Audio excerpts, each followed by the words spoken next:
여러분의 삶의 매일은 어떠합니까? 오늘 본문을 보면 성도들이 매일 치루어야 할 영적 싸움에 대해서 말씀하고 있습니다. 그 싸움이 어떤 싸움인지, 그 싸움을 어떻게 승리할 수 있는 것인지 그것을 말씀해 주고 있는 것이지요. 어떤 분은 재정적인 문제일 수도 있고, 건강의 문제일 수도 있습니다. 자녀의 문제일 수도 있습니다. 미래의 안전 때문에일 수도 있습니다. 취업의 문제, 인간관계의 문제, 사업의 문제일 수도 있습니다. 그 수많은 적들이 아침에 눈을 뜨면 수없이 다가오는 것이지요. 한 가지 문제만 아니라 적군들입니다. 그때 모든 사람들은 어떤 느낌을 가지는가? 오늘 말씀을 보면 그들을 두려워하지 말라. 두렵습니다. 저도 두렵고 여러분도 두렵습니다. 굉장한 영적 거성들도 전날에 환호를 치며 감격의 찬양을 불렀다 할지라도 아침에 오는 적들로 인해서 두려워할 수밖에 없습니다. 모든 인간이 그렇습니다. 이 두려움은 우리에게 익숙해지지 않습니다. 그럴 때 우리는 제일 먼저 인간적인 본능이 반응을 합니다. 자신이 두려워하는 원인을 떨쳐버리려고 노력한다는 것이지요. 때로는 무시해버리기도 하고 숨겨두기도 하고 방치해버리기도 합니다. 때로는 두려움의 안전장치를 열심히 마련해 보려고 합니다. 더 쌓으려고 하고 가지려고 하고 성벽을 쌓기도 합니다. 그러면 그럴수록 두려움의 문제는 커지고 가중된다는 것. 그럼 성경이 말씀하시는 이 두려움의 적들을 어떻게 이길 수 있는가? 오늘 성경은 무엇을 말씀하고 계신가? 애굽 땅에서 너를 인도하여 내신 내 하나님께서 너와 함께 하시니라. 애굽에는 병거가 수천 수만을 가지고 있었습니다. 그러나 이스라엘 백성은 단 하나의 병거도 가지고 있지 않았습니다. 이 전쟁이 어떻게 되었습니까? 어떤 전쟁이었습니까? 누가 이겼습니까? 하나님이 함께 하심으로 이겼습니다. 완벽하게 이겼습니다. 그게 거룩한 전쟁이고 우리가 치료할 거룩한 승리의 비결이라는 것을 선포하고 있는 겁니다.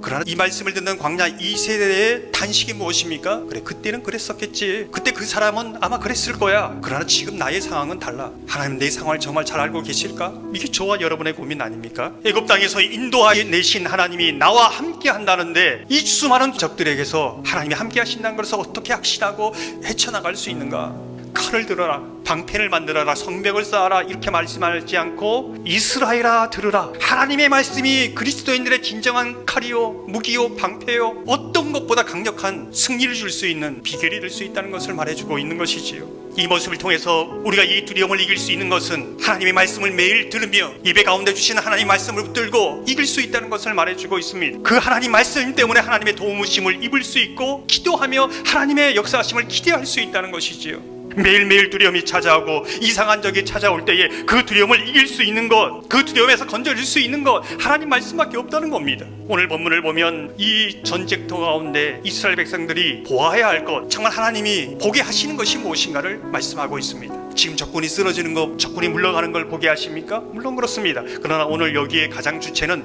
하나님이 어떻게 일하고 계신가, 그것을 보라는 것입니다. 우리는 하나님을 보길 원합니다. 하나님의 임재를 보길 원합니다. 하나님의 영광을 보길 원합니다. 하나님이 내 하나님인 것을 보기를 원하는 것이지요. 그래서 하나님으로 인하여 찬양할 수 있습니다. 우린 마지막 중요한 질문을 던집니다. 하나님 말씀 오늘 들었습니다. 너무 좋은 말씀입니다. 그건 맞는 말씀입니다. 그런데 지금 그 하나님의 말씀이 여러분의 두려움을 이기게 합니까? 애굽에서 함께 계신 그 하나님이 정말 여러분 삶 속에 역사하고 계십니까? 오늘 이 성전문을 나가도 여전히 두려움의 수많은 적들에 둘러싸여서 전혀 하나님 자녀답지 않은 그런 삶을 살아가지 않습니까? 이유가 무엇입니까? 어떻게 헤쳐나가야 됩니까?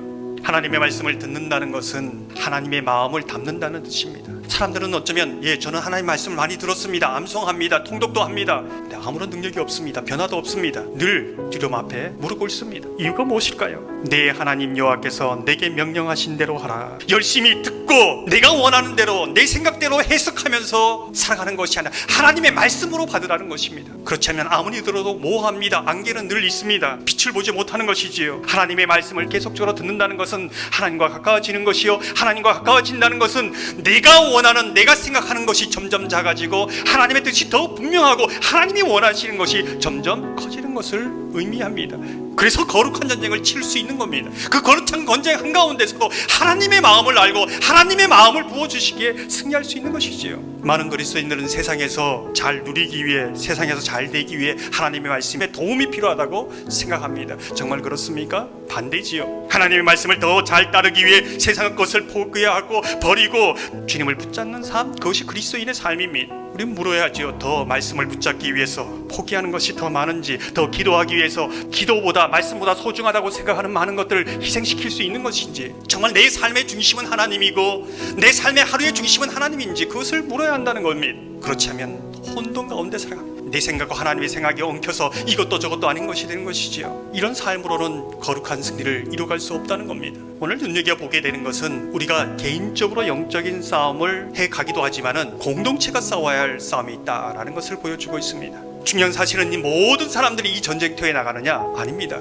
오늘 말씀을 보면 집을 짓고 낙성식을 하지 못한 사람, 포도 농산을 짓고 열매를 먹어보지 못한 사람, 약혼을 하고 결혼하지 못한 사람, 마음의 두려움에 사로잡혀 있는 사람 다 돌려보냈습니다. 전쟁에 나가지 못합니다. 싸우고 싶어도 돌려보냅니다. 저는 이 말씀을 보면서 모든 사람이 다 싸워야 되는 것이 아니지만 싸움에 나갈 만한 사람이 있어야 그 공동체가 보존되고 영향력을 발휘할 수 있고 하나님의 사명을 감당할 수 있다는 것이지요. 좋은 교회, 건강한 교회 척도는 무엇일까요? 싸움에 나갈 만한 사람이 있는가, 얼마나 있는가, 이 부분이지요. 다는 아니어도 정말 누군가 힘들 때 그 사람을 위해서 기도해 줄 수 있는 싸움에 나갈 만한 사람이 있는가? 누군가 넘어지고 엎드려졌을 때 그들 붙들어주는 싸움에 나갈 만한 사람이 있는가? 강한 사람이든 약한 사람이든 어떤 사람들이 와도 품어줄 수 있는 사람이 있는가? 때로는 그 사람이 지칠 때 서로 역할을 교대해가면서 지속적으로 나갈 수 있는가? 그것을 묻고 있습니다. 그러한 사람이 있을 때 개를 넘어서 공동체, 하나님 나라의 사명을 그 교회가 이룰 수 있다는 것을 보여주고 있습니다. 사랑하는 성도 여러분, 우린 매일 거룩한 전쟁을 치러야 합니다. 매일매일 하나님의 말씀을 기다리고 기도하며 하나님으로 인하여 거룩한 승리를 맛보는 저와 여러분의 삶이 되기를 소망합니다. 개인의 승리뿐만 아니라 작전중앙교회 공동체가 하나님의 나라의 사명을 이뤄가는 복된 공동체 되기를 주님의 이름으로 축원합니다.